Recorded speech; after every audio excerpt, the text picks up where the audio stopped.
Well, hi, and welcome to my channel. Oh, yeah! Nakita niyo ba yung background ko? Kailangan sipatin niyo to. Look. Napakaganda, di ba? Ayan. Yan ang tinatawag na Laguna de Bay. Yan. Tapos from here, matatanaw mo yung mga windmill. Ayun o, windmills. Yan. So, nandito ako sa Laguna de Bay. Hindi po ako mangingisda, ladies and gentlemen. Andito ako sa, kumbaga, na-discover ko to. I'm here in Binangonan, Rizal. Kaya, tinatag ko ang When in Rizal, di ba? Hindi lang siguro sa mga Rizaleños. Kasi dinayo ko pa to eh. From all over the Philippines, this is Cafe de Lawa. Cafe by the lake. Lawa is lake. And there is the lake. Diba? There's the Lawa over there. And nakikita nyo, dito pala kung saan ako naka-situate. This is very, very Instagrammable. Diba? Ang sarap magpa-picture dito. And sa totoo lang, dahil nga syempre ako ay isa akong wanderer, isa akong adventurer. I really love to visit places na talagang merong impact sa akin. May dating sa akin. And this place has an impact for me. Dito pa lang, pag upo ko pa lang dito, pagtingin ko pa lang dito with this magnificent view, meron na kagad akong tinatawag na peace of mind. At tingnan nyo. Oh, yan. Diba? It's a simple, quaint cafe na parang mag-isa ka, dali mo yung family mo, dali mo yung friends mo, dali mo jowa mo. May ganitong view, may magnificent view na ganito. Tabon! Ang ganda o, tingnan nyo. Diba? Tapos nandiyan dyan. Oh, nakatanong niyo ba yung mga windmills? Ayun o, yung mga windmills o, ang dami o. Sa Pililla. So, this is here in Binangonan. Okay, dinayo ko pa to. And what I heard about Cafe de Lawa is, kumbaga yung mga isdang nakukuha dyan sa Laguna de Bay. Ano-ano ba? Tilapia, yung mga ganyan. Titingnan natin. Kasi 70% of na pumupunta dito is from from Manila pa. Dinadayo pa talaga dito para dun sa mga seafoods na tinatawag na yan. At hindi lang yon, marami pa silang mga bestsellers. Kaya mamaya titingnan natin at titikman ko, because I'm also a foodie, kung ano yung mga yon. Kaya ngayon pa lang, diba, I'm sure sa mga nanonood, mga OFW natin dyan, mga kung taga saan man kayo, this is here in Binangonan. Kung Sunday, on a Sunday, why don't you bring your family here? Or better yet, kahit kayo, yung mga adventurer na katulad ko, come here. Ang ganda. Ito pa lang, oh, winner na, kumaga sulit na yung binyahe mo. And it's not that far. It's like an hour and 40 minutes from Manila. Tapos ganito na yung magnificent view. Diba? Okay na.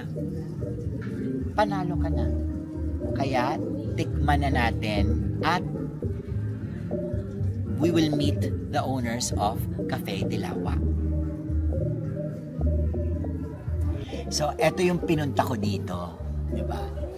Sino ba naman ang hindi magkakagusto kung ano man ang kinaroroonan ko ngayon? Hindi ko naman kayo iniinggit, okay? Pero kasi, having this food, look, with this amazing view, tapos kakain ka, oh my God, para ako nasa heaven. Oh, yeah! So, we are going to try some of Cafe de Lawa's specialties. Diba?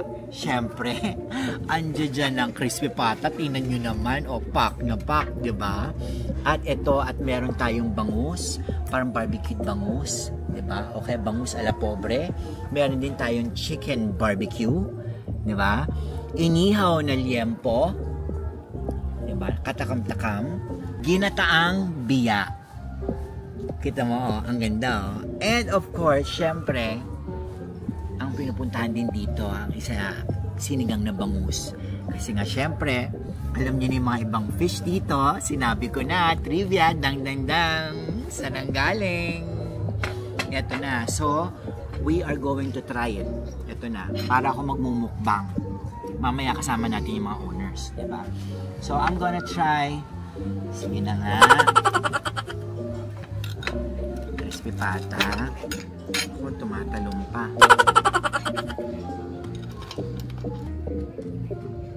Ang sasawa, no? Okay ang crispy pata. Very flavorful. Crispy pata, ni-imagine ko, pag nandito kayo, with your friends, lalo pag gabi, ay, the best pulutan to, promise. The best pulutan. Siyempre, nandito na ako, di ba? Oh. Ito na ang ay, ang sarap. Yung inihaw na ano nila, na liempo, may kanya-kanyang technique yan eh, tsaka may kanya-kanyang paano pag-baste.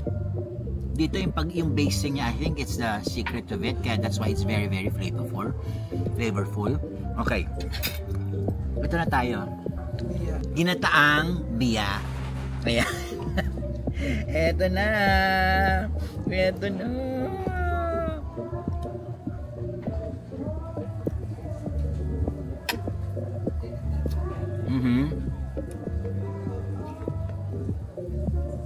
Sarap.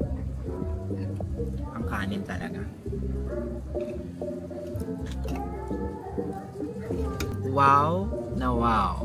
Fresh na fresh. Pumunta tayo dito sa bangus.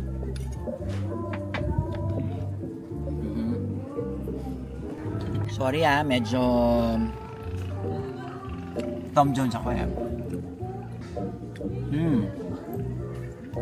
Isa rin to sa pangpulutan, ladies and gentlemen. Shucks. Sorry ang sarap. Ang sarap. Okay. It's a yes. It's a yes. It's a yes.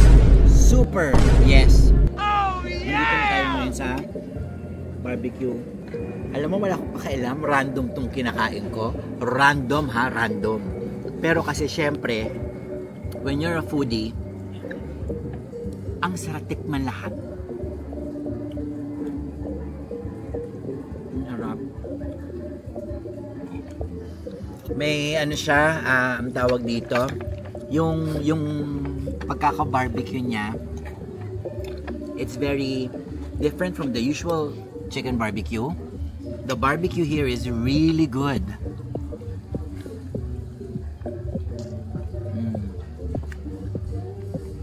Alam nyo, yung mga kung family, yung mga anak nyo, this will be their favorite. I swear. Ito na tayo sa sinigang na bangus. Ay, tingnan mo yung bangus, oh. Fresh na fresh. Ayan na.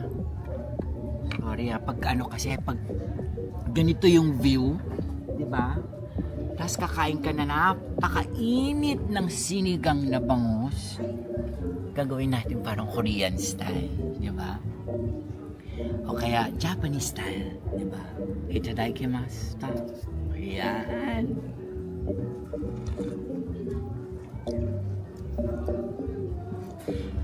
Itong sinigang na bangus, it's very, very authentic. Kasi fresh na fresh yung bangus. Ang bango, ang bango. How I wish lahat ng nanonood ngayon. Kaya pumunta kayo dito sa Cafe de Lawa, dito to sa Binangonan. Oh. Sabaw pa lang 100 points na.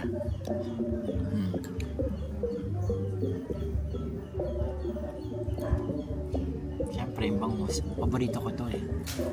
Trivia. Alam niyo ba, ang bangus, kahit bangus lang o tuyo, ang ulam ko sa araw-araw, mabubuhay ako. Kaya I love bangus. Lahat ng klaseng luto ng bangus. Sinigang ng bangus, inihaw na bangus, diba? Bangus ala pobre, Diba? At kung ano-ano pang bangus. Itong bangus. Sarap. So, everything, it's a yes. So, bring your family, bring your friends, bring your jowa. Or kahit mag-isa kayo. Napakasarap. Dito to. Tapos, ang hangin-hangin. Diba? Tapos, ganyan yung view. Saan ka pa? Na-discover ko siya. Andito siya sa Binangonan.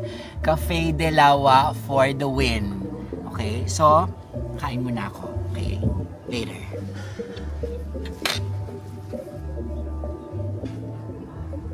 Kasama ko ngayon ang reyna ng Binangonan. Gusto mo ba yun?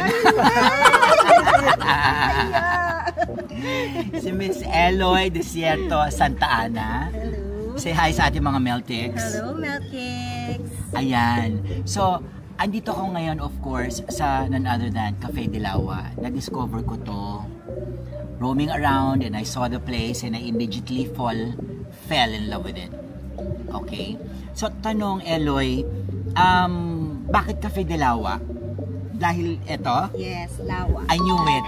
Lawa is lake. Kaya Lawa. cafe by the lake. Tama? Okay. Tapos, tell us a brief history about Cafe de Lawa. How did it start? Actually, we started na binili na namin to ng ganito. Pero hindi pa siya ganito na itsurang ganito. Bare pa Kumaga talaga bare siya. lang, bare lot. Tapos parang dinevelop since in-offer siya sa amin. Kasi nga, during pandemic, diba, uso yung mga alfresco. Tapos, mahilig din kami kumain ni husband sa labas. Si Sir Ivan, ang kanyang Ivan. husband, na busy ngayon. Kaya nanonood ka sa susunod, sumama ka sa vlog. Diba? And then, So, nung binili namin to, sabi namin, nakaka-relax kasi. totoo. Relax yung That's what I've vibe. been telling kanina sa mga Meltics na pagdating ko pa lang dito, meron kagad akong peace of mind eh. Tsaka, hindi siya yung typical na resto-resto. Para ka lang namamasyal, picture, gano'n. Yun ang gusto ko eh. Kumaga parang feel at home. Yun. Diba? It's not just feel at home with nature. Diba? Parang pinaghalo-halo lahat. Tapos, ang sasarap pa ng food. So, gano'n nakatagal ang Cafe de Lawa? 2 years, baby pa. Baby pa, 2 Baby pa, 2 years. years pa lang. So, there's a lot of room for improvement. Talaga, pero hindi talaga syempre mababago yung scenery. Oo. Kasi pag babasdan niyo, sir, makikita niyo yung pag zoom pa ng camera, makikita yung windmill ng Pililya. Yun na, kanina sinabi ko nga di ba? Tsaka malamig. Sa gabi, sobrang lamig. Para ka nasa Tagaytay. Hanggang March, may malamig. Oo, katin mo nga, hinahangin ng aking herere, di ba? Tapos, eto ba mga sinerve kanina? These are some of the specialties. Yes. I know marami pa, di ba? Pero syempre, I understand na 70% na pumupunta dito is outside Rizal pa just to taste the seafoods. Yes. Tama? Biya. Biya, oo. is rare na makakuha. Medyo mahirap. Pero sa lake ng Binangonan, Cardona siya nakukuha. Lake ng Cardona. This fish is Cardona. really good. That's why I recommend it. Bihira, dun siya sa lake ng Cardona. Cardona. Banda dun. Ayun no, dun yung Cardona. Tama ba? Cardona, tas Binangonan. Ito pala yung Cardona. Tapos dun yung Binangonan. So, So nandiyan dyan ang mga biya. Na itong, syempre yung crispy pata, inihaw na baboy, itong inasal or chicken barbecue. This is really, really good. Siguro meron kayong, share mo naman sa amin yung recipe. Charot. Iba kakaiba eh. Iba yung nito eh, iba yung attack nung pagbe-base nung yung babad. See? So, what time do you open? We are open from 6 a.m. to 12 midnight. 6 a.m. May why? Every weekends, we offer unlimited breakfast for 99 pesos. Every weekends, they have Only breakfast for only 99 pesos. Biglang may mga nagpa-paraglide na ganon. Dito mo lang niya makikita. Diba? Ang kala ko kung anong malaking ibon. May nagpa-paraglide pala. Marami ba mga riders ang pumupunta? riders, bikers, tapos family nga. Ang ginagawa usually, so medyo malayo kami sa Tanay. Okay. Pero pag on the way kami to Tanay. So pag yung mga medyo maaga pa, tapos gusto nila mag-lunch sa Tanay, dadaan din muna sila dito for breakfast. Tapos saka nag-lunch sa Tanay, yung mga ganun. Kasi may mga iba-iba pa kasing tourist spots sa Rizal. Oo nga eh. Madami. So, Kaya when in Rizal, eto ang isa sa mga hidden gems ng Rizal, Cafe de Lawa. Nakakaano lang siya, kumaga parang ang tawag dito. Refresh. Bukod sa refresh, revitalize is what I think you call it, no? Diba, mag-lunch ka, o pak, mag-dinner ka, pak, with your friends sa gabi. I could just imagine, pag gabi dito, parang ang sarap makipag-jamming, ang sarap uminom with your friends, with the view, yung hangin, diba? Yun yung, I guess, it's the ultimate experience. Ultimate to. Gusto mo yun? Ultimate? Just spacing lang. Yung hindi grounded. Correct. At saka, kumaga parang, pag pumunta ka dito, ayan, ang ganda ng hi, ganyan tayo, di ba? Kumaga, pumunta ka dito, you savor nature, you savor the food, you savor the company. Napakasimple. So, nung binili namin to, parang in-extend na lang din namin yung house na, ito na lang, dito na lang yung food natin, dito tayo kain, ganyan. So, pag may ibang kakain, so parang may iba tayong bisita, ganyan. So, in-extend lang namin yung gusto namin na mahilig kaming kumain. Tapos, parang, yun. Kaya yung mga in-extend lang nila, yung mahilig silang kumain, at in-open lang din nila kasi gusto lang nilang i-share kung ano yung experience nila, sinishare nila sa mga katulad ko na nandito. Simply put, di ba? Yes. And I understand, kayo ni Sir Ivan, bukod sa Cafe de Lawa, meron pa kayong mga other journey or other kung ano man yung mga activities. Ano yung may magaganap ba sa April? April or May? April or May? Oo. Actually, we are sponsoring, kasi we are sponsoring some pageants, tapos yung mga pageants. So, by April, parang mayroon kaming ilo-launch na Mr. and Miss Lacan Bini 2025. That's the first Cafe de Lawa pageant. Okay. So by last week of April or May, kung ano ba, magsi-screening na ba kayo? Ano pa, paano ba? Saan? Paano? Go. Si Mami Jo. This coming February 15 and 16, we'll be having a screening here at Cafe de Lawa. February 15 and 16. Oh, ayan ha, tandaan nyo yan. May screening. Okay. So, this screening, candidates, male and female, is open. Open for all. Open for all. Open for all. Age, anong age? Ang age namin dito is 17 to 25. Okay, 70 to 25. And the candidate should be brainy, intelligent, and a sexy body. Okay. Pwede ba akong sumali dyan? Sure, why not? Hanggang 25. Sir Mel, hindi ka pwede sumali dyan dahil isa ka sa host na ganun ba? Ganun bang mangyayari? Okay. Teka muna, so saan nila makikita? Saan sila magre-register if they want to join? And this is not, we're not just talking about Rizal. This is open for all. For everybody, sa lahat, Metro Manila, province, Cebu, whatever, for the whole Philippines. Where will they go? Do you have a Facebook page? Yes, we have a Facebook page, Mr. and Miss Lacan Bini. Mr. and Miss Lacan Bini.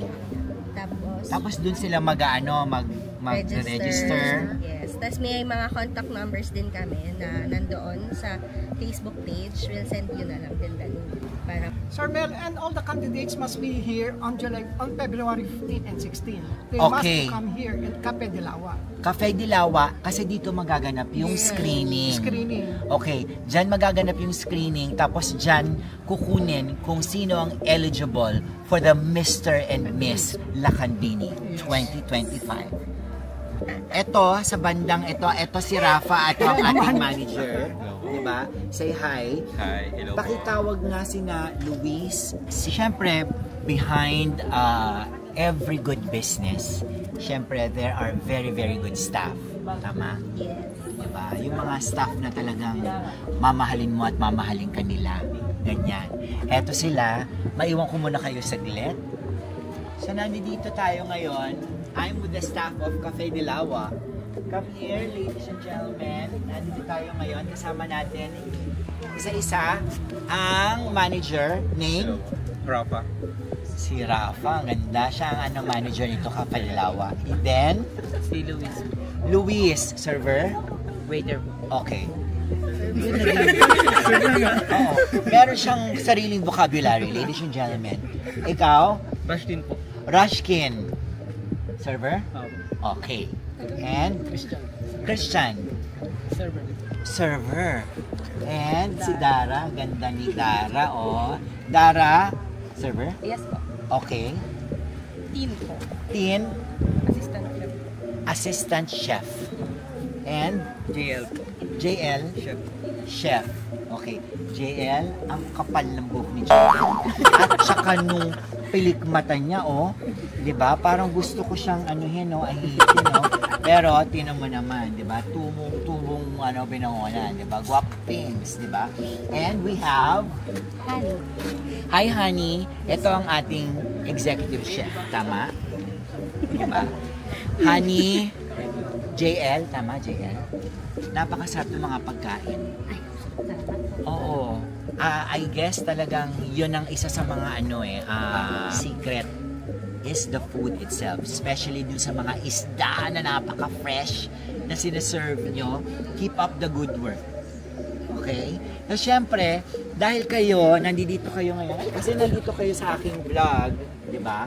Magkakaroon tayo ng dance step. Magkakaroon tayo ng dance step. Magkakaroon tayo ng dance step. Jesus. Ikaw naman yung May dancer po kami dito. Oo, tingnan nito dito. Ito, sundan niyo ako ha. Sundan niyo ako. Ito ang step. Cafe de Lawa. Sunod. Cafe de Lawa. Isa pa. Cafe de Lawa. Binangonan. Oh, ganun lang kadali. Energy, sir! Sige. Diba? Lagyan natin ng energy. Ngayon lalagyan natin ng energy. Ano yung sabihin ng energy? Kailangan may dating, kailangan sharp, kailangan may diba? Diba? Kailangan anuin natin, pag malaki natin ang Cafe de Lawa. Okay? Kasi ito may pinakamasarap dito sa Binangonan. And 5, 6, 7, 8, Cafe de Lawa, Cafe de Lawa, Binangonan. Okay, kayo lang. Kayo lang. Energy, kayo lang. 5, 6, 7, 8, Cafe de Lawa, Cafe de Lawa, Binangonan. Okay, mga uto-uto ko sila. Maraming salamat sa inyo. Maraming salamat. Thank you. Tin, please invite our Meltecs to come here and experience Cafe de Lawa. Hi. You can come enjoy Cafe de Lawa at Binangonan, Rizal. Ang address niya is Pitalio Street, Barangay Mahabang Parang, Binangonan, Rizal. Ayan. You can follow them on Facebook. Yes. Instagram. Instagram. Okay. Guys, yun lang ang gusto kong sabihin, 'di ba? Syempre ngayon bukod sa adventure, food trip adventure, tinuhog ko na. Andito tayo ngayon sa Binangonan. This is Cafe de Lawa. If you like this video, please do share. Ayan. At makikita nyo, follow me on my social media accounts para updated kayo sa aking mga pinaggagawa sa buhay. Well, anyway, today I feel blessed and grateful ako na nakapunta ako dito. Grateful ako na discover ko to at grateful ko dahil na-experience ko tong Cafe de Lawa. God bless everybody.